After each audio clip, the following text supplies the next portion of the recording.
Donc nous avons ainsi résumé le fonctionnement de l'ONU.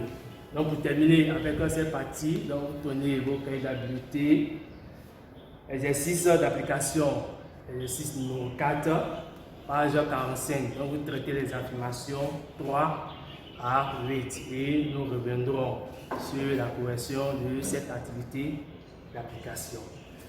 Toujours en nous référant à notre situation d'apprentissage, la troisième tâche c'était d'apprécier les œuvres de l'ONU à travers le monde.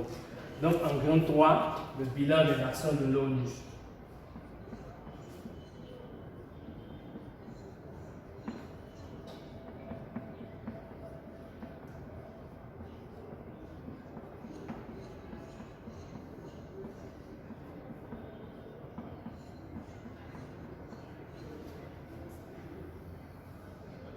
En grand 3, le bilan des actions de l'ONU. Donc pour cette partie, nous allons nous servir du document 2, test 3 de notre cahier d'habileté à la page 44. Et ce test nous montre les actions posées par l'ONU, mais également les difficultés que rencontre l'ONU dans ses œuvres.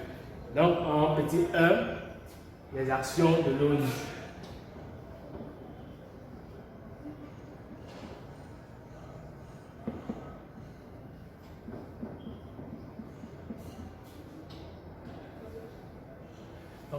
Les actions de l'ONU. Donc, comme action de l'ONU, toujours, lorsque nous nous référons à notre test, nous pouvons dire que l'ONU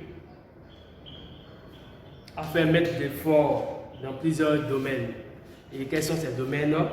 Nous avons le développement économique et social.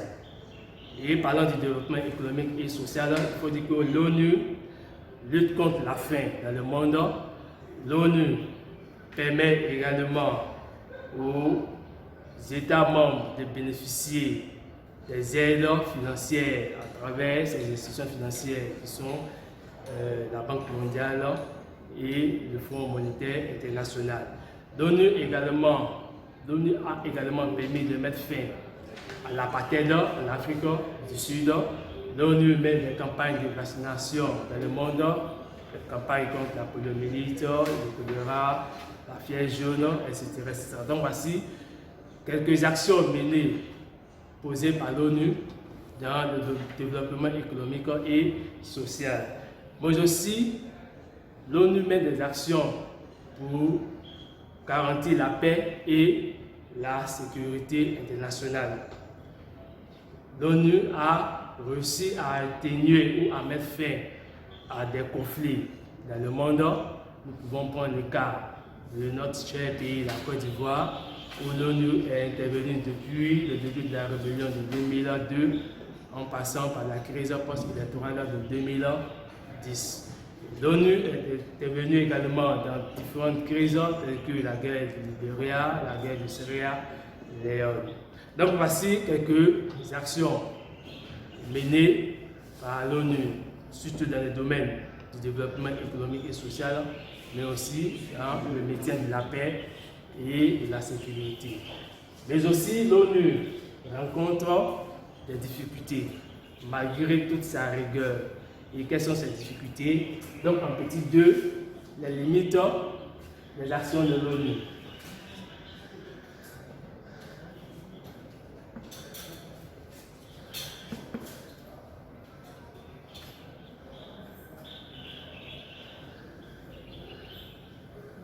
De la limite de l'ONU.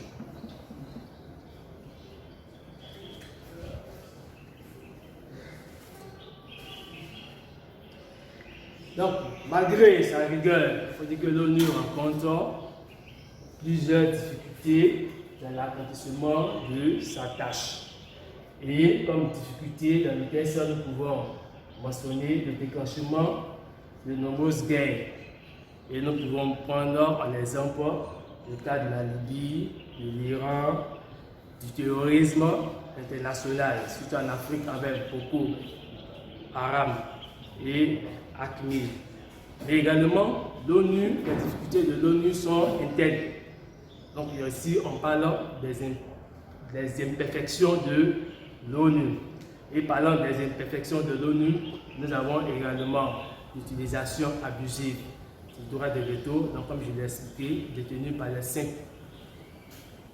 membres permanents du Conseil de sécurité qui l'utilisent à des fins personnelles, soit pour protéger un allié, soit pour également protéger leurs intérêts. Nous avons également aussi le non-paiement des cotisations des États membres qui freinent un peu les actions de l'ONU. Nous avons également le secrétariat général, c'est le secrétaire général qui n'a pratiquement pas de pouvoir de décision devant le Conseil de sécurité. Donc voici quelques difficultés que rencontre cette organisation internationale. Donc voici un peu résumé le bilan des actions de l'ONU à travers ses actions et ses limites. Donc pour conclure,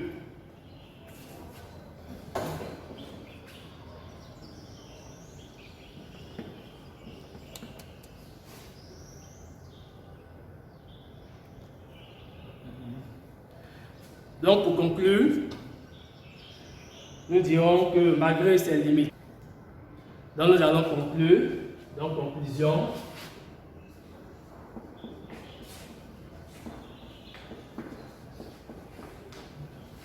Donc en conclusion, nous dirons que donc en conclusion,